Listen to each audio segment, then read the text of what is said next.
O batismo com o Espírito Santo de Deus, ele acontece a partir do momento que nós reconhecemos as nossas falhas, que nós reconhecemos nossa dependência de Deus.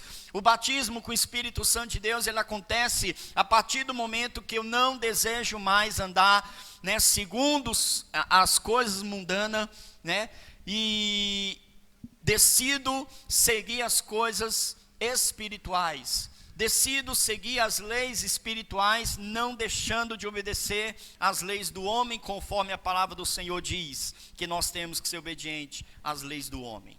Então, Deus começa a direcionar o seu povo, Deus começa a dar direção para nós. E aí, irmãos, o que eu quero que você entenda nessa noite? Milagre, não é isso que nós estamos aqui? Não é o propósito, né, das quartas-feiras? Cujo texto, né, é lá em Crônicas: se o meu povo que se chama pelo meu nome se humilhar, que mais? Então, a base é nós entendermos que Deus, irmãos, ele não mudou. Quem mudou foi o tempo, quem mudou foi o homem, quem mudou foi nós.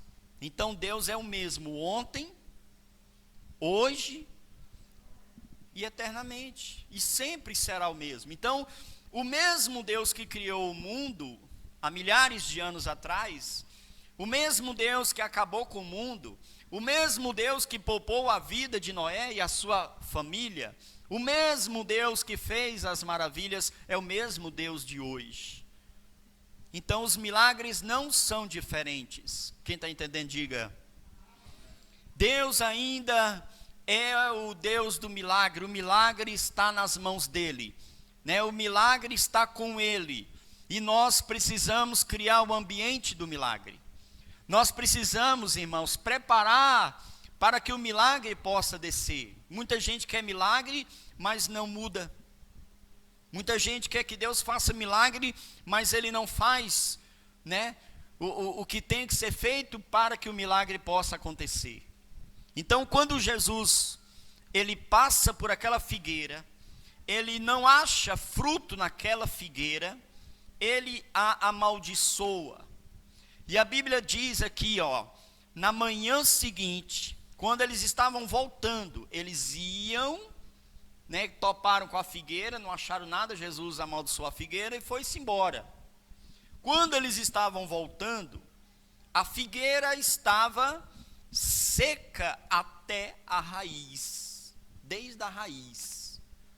E aí Pedro lembrou do que Jesus tinha dito quando eles passaram ali no dia anterior. E aí ele vira para Jesus e diz: mestre, eis que a figueira que o Senhor amaldiçoou está seca. Jesus disse: tende fé em Deus.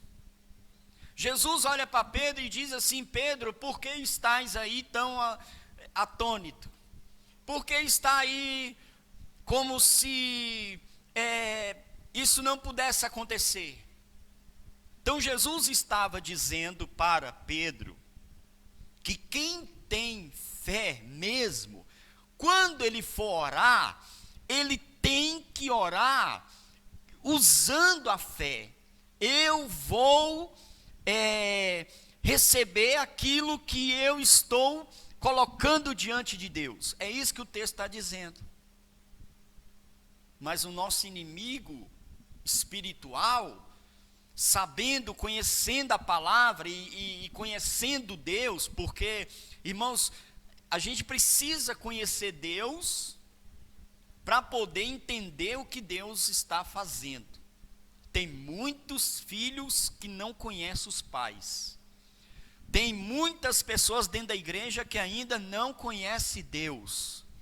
Não sabe como que Deus age, não sabe como que Deus trabalha. E você precisa conhecer Deus, para depois você não sair aí murmurando, né, em cima de algo que Deus está fazendo e você não está entendendo, né? Então, nós precisamos conhecer Deus. O diabo conhece, porque ele esteve lá. Ele já foi de Deus. Então, Satanás, ele conhece o caráter de Deus. Conhecendo o caráter de Deus, ele age exatamente em cima daquilo que ele sabe que Deus faz. E aí você começa a orar sem crer, você começa a olhar para as circunstâncias, porque a gente é falho, né? Nós somos seres humanos, mas a palavra de Deus diz que você batizou, então se você batizou, você nasceu de novo.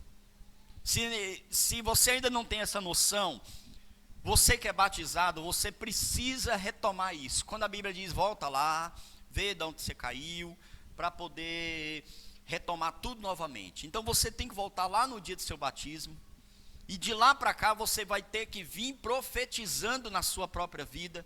Eu nasci de novo, eu não posso, né, acreditar mais, né, no que eu acreditava, eu não posso fazer mais o que eu fazia, eu não posso andar mais onde eu andava, eu não posso falar mais o que eu falava, eu não posso fazer mais o que eu estava fazendo. Então de lá para cá você tem que começar a ter essa guerra. Não é à toa que a Bíblia diz que há uma luta entre a carne e o espírito, porque o espírito é de Deus, está preparado, a carne não, ela é fraca, ela tende para o pecado. Mas nós precisamos entender, né, que milagre Deus tem, mas a gente precisa criar esse ambiente para que o milagre aconteça. Amém? E aí o Senhor vira para Pedro e diz, tende fé em Deus, porque em verdade vos afirmo que se alguém disser a este monte, erga-te e lança-te no mar, e não duvidar no seu coração, mas crê que se fará o que diz, assim será com ele. Como é que você chega diante de Deus, irmão? Como é que você chega na igreja? Eu já falei isso, mas vou repetir novamente. Como é que você chega na igreja diante de Deus? Não é de mim, não é de ninguém aqui na frente que canta, mas quando você entra nessa porta aí, que você toma seu lugar, como é que você se comporta a partir do momento que você, né, sabe que a Bíblia diz, onde tiver 2, 3 ou mais reunidos em meu nome, ali eu estarei no meio deles. Então se você tem a certeza disso, ou você sabe disso, como que você se comporta dentro da presença de Deus? Como que você ora? Quando você está com o joelho dobrado, pedindo a Deus algo, para Deus livrar, fazer, acrescentar, mudar, como que você ora? Como que a igreja está orando? Nós não podemos esquecer, irmãos, que a coisa mais importante na nossa vida é a oração. Tanto que quando a gente vai orar, irmãos, dá desânimo, dá cansaço, abrição de boca, né? A gente lembra que esqueceu a torneira aberta, a gente lembra que alguma coisa ficou no fogo, né? Campainha toca, celular toca, telefone toca. Na hora da oração acontece coisas. Ou se não acontecer nada, simplesmente você fica disperso na hora da oração. Você começa a orar por uma coisa, daqui a pouco você não sabe mais o que você estava orando, né? Aí você já passa o pensamento para outro lado, e daqui a pouco você está pensando um monte de coisa e não consegue pensar nada. A oração é a parte mais importante do cristão, e o diabo sabe disso. Então quando nós estamos orando, é um momento de muita preocupação. É um momento que você tem que se preocupar em afastar tudo que está ao teu redor. Por isso que a Bíblia diz, quando orar, vai para teu quarto, tranca a porta, fecha lá dentro, e negócio é entre você e Deus.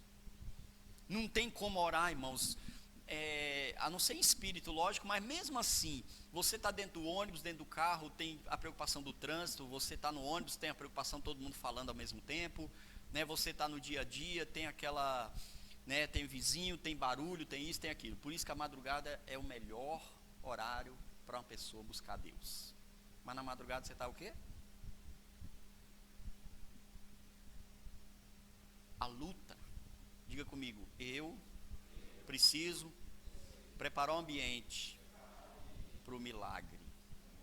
Fala para o seu vizinho, você precisa preparar o ambiente para o milagre. Diga para ela, diga: o milagre existe, mas o ambiente tem que ser preparado. Quem entendeu isso, irmão? Quem entendeu isso, igreja? O que o Senhor está falando para Pedro aqui? Pedro, você está abismado por quê? Você está atônito aí por quê? Você está de boca aberta por quê? Crer é fé, amém?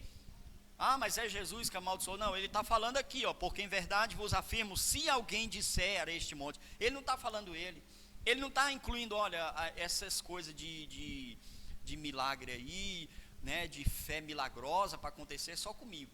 Não, ele estava dizendo, se alguém aí orar do jeito que eu orei, também vai acontecer. Também vai acontecer. Então eu não quero falar da figueira, eu quero falar do milagre. Qual foi o milagre aqui na figueira?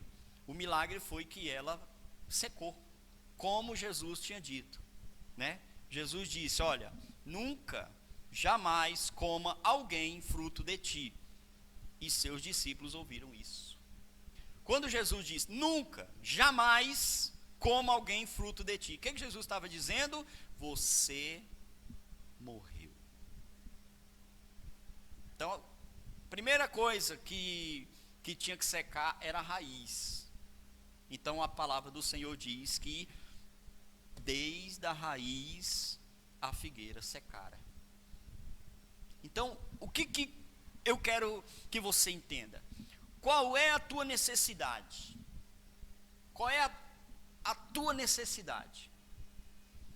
Tudo bem, nós temos necessidades físicas, mas para que as necessidades físicas aconteçam, o espiritual tem que ser preparado.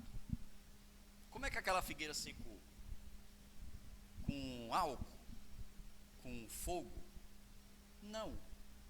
Ela secou pela fé. Ela secou pela palavra. Secou pela palavra. Jesus lançou a palavra, né? E ele está dizendo aqui, ó, ao que Jesus lhe disse, tende fé em Deus. Por isso vos digo que tudo quanto em oração pedirdes, crede que recebestes, e será assim convosco.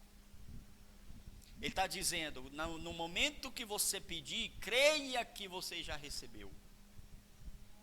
Porque a coisa no mundo funciona, vê para crer. As coisas de Deus funcionam o contrário, crer primeiro, para depois ver. Então, tem uma necessidade, tem uma causa, você tem algo que está acontecendo, né, que você está apresentando diante de Deus.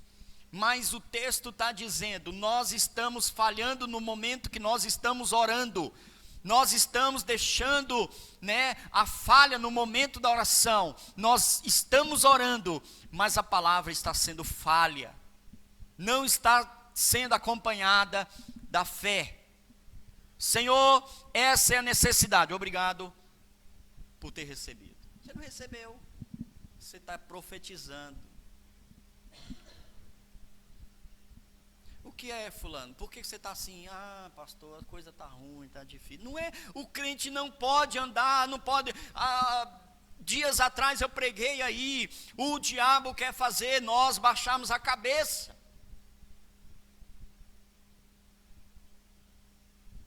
Triste é uma coisa, tristeza é uma coisa. Agora, a tristeza assumir o comando é outra. Está entendendo? Quem está no controle da tua vida? Quem estava no controle da vida de Jesus? Deus. Deus. Diga aí para o seu vizinho, quem estava no controle da vida de Jesus era o pai dele, Deus. Agora fala para a mesma pessoa, diga assim, quem estava no controle da vida de Jesus não era ele. Agora fala para ela de novo, fala assim, sabe por que as coisas para você trava? Porque é você que está no controle.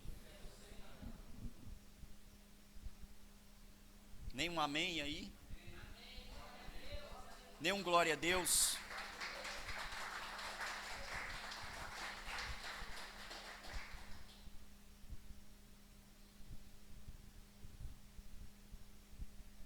Será que é impossível a gente ver milagre hoje, irmão? Tira a tua vida das tuas mãos. Tira a tua vida das tuas mãos para você começar a ver milagre. A única coisa que eu quero que você entenda da figueira, fora do tempo. Fora do tempo. Irmãos, as coisas não estão favoráveis. Mas para os filhos de Deus pode ter. Pastor, é praticamente impossível as coisas caminhar porque as circunstâncias não estão favoráveis. Mas Deus está ali e Deus pode fazer. Deus pode transformar. Está entendendo, igreja? E exemplos tem vários, né? Então assim, eu quero que você entenda isso. O texto aqui, o título está escrito, o poder da fé. Quantas vezes eu já preguei sobre fé?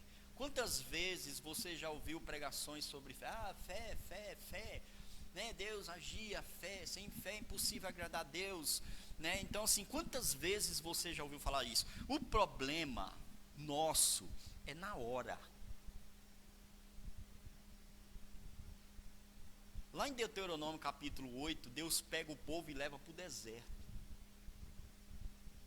Deus disse que tinha tirado o povo da escravidão, mas leva o povo para o deserto. Aí quando o povo chega no deserto, o povo foi até alegre. Quando saiu do Egito, né, o povo foi até alegre, cantando,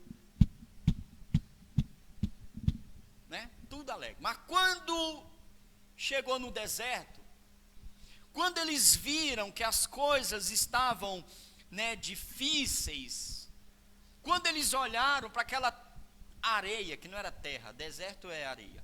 Quando eles olharam para aquela areia, eles disseram, aqui não tem como plantar.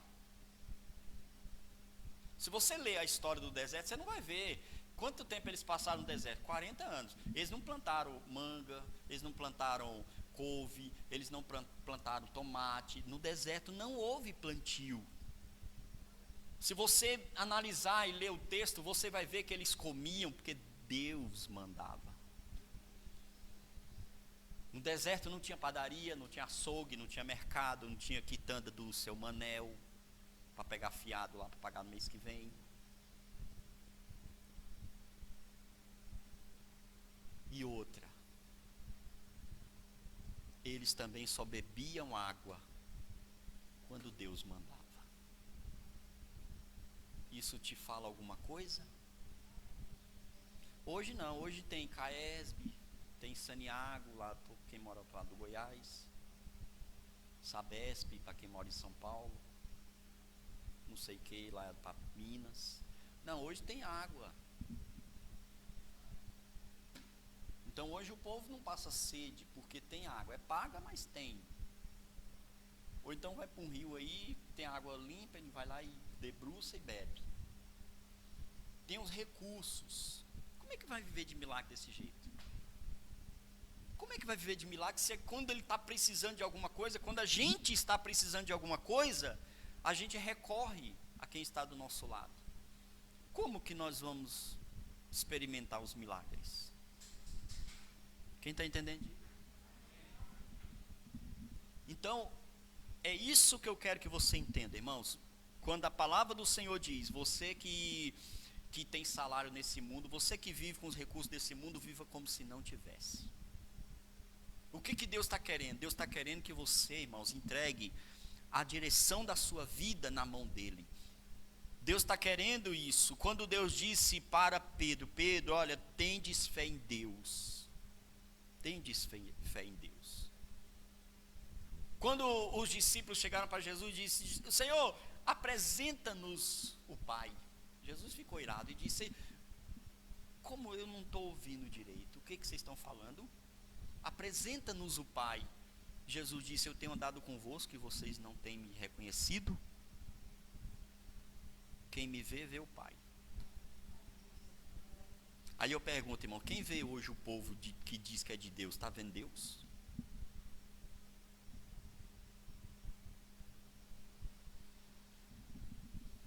Quem está vendo hoje o povo que diz que é crente, está vendo Jesus, irmão?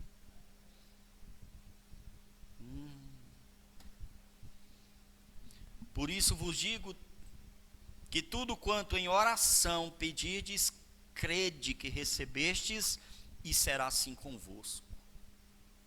Olha para mim, levanta sua cabeça.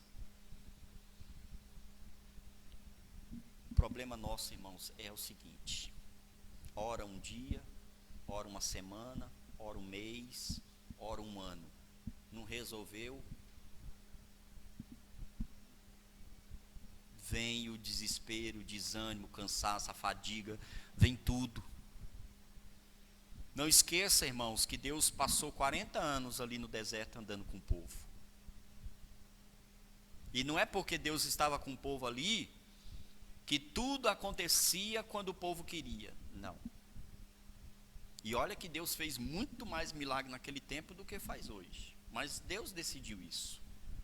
Porque naquele tempo o povo reclamava, Deus fazia. O povo reclamava, Deus ia fazer.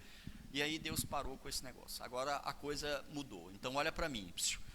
Nós não estamos mais no tempo do deserto. As coisas não acontecem mais do jeito que nós queremos. Não adianta você ficar emburradinho. Não adianta você fazer biquinho. Não adianta, porque isso não vai chamar a atenção de Deus. Isso não vai mudar o que Deus planejou para você, para mim, para nós. O milagre vai acontecer? Depende. Você tem que preparar o caminho do milagre. Você tem que preparar o caminho do milagre. Amém, igreja? Então, coloca isso no seu coração. Na tua vida, não fica olhando só para as coisas mundanas, não. Não fica só focado nas coisas materiais, não. Não fica, não. Isso não quer dizer nada. Igreja cheia não quer dizer que essa igreja é perfeita. Família assim, família assada, a pessoa está vivendo assim. Não, irmãos, as conquistas materiais não são regras para ver que a pessoa está abençoada ou não. Então o milagre, ele pode acontecer, depende. De quê? De Deus? Não, Deus é o dono do milagre. E Deus, ele quer fazer, ele quer, entendeu, irmãos? O milagre tem que ser construído. E tem muitos exemplos aqui na Bíblia. A mulher do fluxo de sangue, ela recebeu um milagre assim, caiu de paraquedas na vida dela. Teve um que teve que descer o telhado. Não foi nada na vida dele que caiu de paraquedas. Foi ele que caiu de paraquedas lá onde Jesus estava, praticamente. Olha para você ver como que as pessoas criavam o ambiente para o milagre acontecer. Aquele homem que o servo dele estava doente, ele vai e fala para Jesus: não sou digno, minha casa não é digna do Senhor pisar lá. Mande uma palavra, porque eu sou homem também que digo, né, e acontece. Vá para lá, ele vai. Faz isso, ele faz. Não faz, ele não faz. E Jesus olhou aqui e disse: mas que tamanha fé é essa? Chamou a atenção, criou o ambiente do milagre. E Jesus disse o que para aquele homem? Seja feita conforme a tua vontade. Quem está entendendo isso? Agora hoje não, mas hoje a gente está muito mal acostumado. Hoje a gente está muito mal, né, acostumado com o mundo, né, tecnológico, as coisas mundanas. Então o povo está, o cristão hoje está achando que as coisas é no controle remoto, irmão. Não é assim, não. Tem que construir o milagre. O que você está fazendo para o milagre chegar na tua vida? Em igreja. Eu estou ouvindo na quarta. Isso é suficiente? Isso é só uma pontinha do iceberg. Isso é só uma pontinha. É o início. Amém, igreja? É o princípio para você ouvir e botar em prática. Você está aqui hoje, e não é porque você está aqui hoje que você ganha o direito do milagre. Ah, eu vou fazer, pastor, 7, quarta-feira, mas depois de 7, e aí, irmão? Você tem que criar um ambiente do milagre. Pega outros milagres da Bíblia. O cego Bartimeu. O que ele fez para enxergar de novo? Fez barulho. Chamou a atenção. Jesus passou e nem para ele, entendeu, irmão? Ele não parou lá como foi o paralítico de Betesda, já foi diferente. Jesus já foi lá. Jesus já foi lá, disse: ei, por que você não recebeu? Por que você não recebeu o milagre? Porque toda vez que eu vou lá para o tanque, mesmo assim, Jesus foi naquele paralítico, mas o paralítico estava onde, irmão? Estava lá no tanque, estava lá em Betesda, ele estava lá tentando ir, mas como ele era paralítico, os outros passaram na frente dele. Como ele demorava para chegar, os outros sempre, e tinha hora marcada que o anjo descia lá nas águas e agitava, né? Não podia ser de qualquer jeito. Jesus olhou aquilo ali e falou: aquele homem ali, ele é esforçado, ele está lá, o povo passa por cima dele, machuca ele, né? E tem que ter a hora, e ele espera. Eu vou lá. Jesus foi lá, mas ele também criou o milagre, porque ele estava perseverante, ele estava todos os dias. Ele disse: olha, o anjo tem tempo, né? Uma vez por dia o anjo ia lá, agitava, todo dia o paralítico estava lá, mas como ele tinha dificuldade física, os outros passavam na frente, irmão. Ele poderia muito bem ter dito assim: não vou ter mais chance, desisto. Ele poderia ter olhado a situação dele: não, eu não vou conseguir nunca, eu sou aleijado. Aqui, graças a Deus, não tem ninguém aleijado, mas nem isso pode ser impedimento para você receber seu milagre. Diga: o ambiente tem que ser criado. Amém, igreja? Você precisa criar um ambiente para que o milagre chegue sobre a tua vida.